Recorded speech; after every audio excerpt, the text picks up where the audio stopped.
పూరా లోకల్. గోషామహల్ నియోజకవర్గం ఆగాపూర్లో సీఎం రేవంత్ రెడ్డి గెటప్లో ఉన్న వినాయకుడు విగ్రహం ఏర్పాటు చేసిన ఫిషరీస్ కమిటీ చైర్మన్ మెట్టు సాయి కుమార్ ఇప్పుడు వివాదంలో చిక్కుకున్నారు.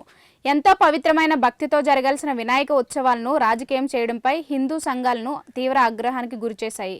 ఆ విగ్రహం వెంటనే తొలగించాలని హిందుత్వ నాయకుడు ఎమ్మెల్యే రాజాసింగ్ డిమాండ్ చేశారు. ఈ ఘటనపై హైదరాబాద్ కమిషనర్కు రాజాసింగ్ ఫిర్యాదు చేశారు.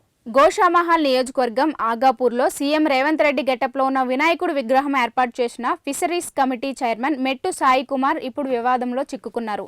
ఎంతో పవిత్రమైన భక్తితో జరగాల్సిన వినాయక ఉత్సవాలను రాజకీయం చేయడంపై హిందూ సంఘాలను తీవ్ర ఆగ్రహానికి గురిచేశాయి. ఆ విగ్రహం వెంటనే తొలగించాలని హిందుత్వ నాయకుడు ఎమ్మెల్యే రాజాసింగ్ డిమాండ్ చేశారు. ఈ ఘటనపై హైదరాబాద్ కమిషనర్కు రాజాసింగ్ ఫిర్యాదు చేశారు. గోషామహల్ నియోజకవర్గం ఆగాపూర్లో సీఎం రేవంత్ రెడ్డి గెటప్లో ఉన్న వినాయకుడు విగ్రహం ఏర్పాటు చేసిన ఫిషరీస్ కమిటీ చైర్మన్ మెట్టు సాయి కుమార్ ఇప్పుడు వివాదంలో చిక్కుకున్నారు. ఎంతో పవిత్రమైన భక్తితో జరగాల్సిన వినాయక ఉత్సవాలను రాజకీయం చేయడంపై హిందూ సంఘాలను తీవ్ర ఆగ్రహానికి గురిచేశాయి. ఆ విగ్రహం వెంటనే తొలగించాలని హిందుత్వ నాయకుడు ఎమ్మెల్యే రాజాసింగ్ డిమాండ్ చేశారు. ఈ ఘటనపై హైదరాబాద్ కమిషనర్కు రాజాసింగ్ ఫిర్యాదు చేశారు.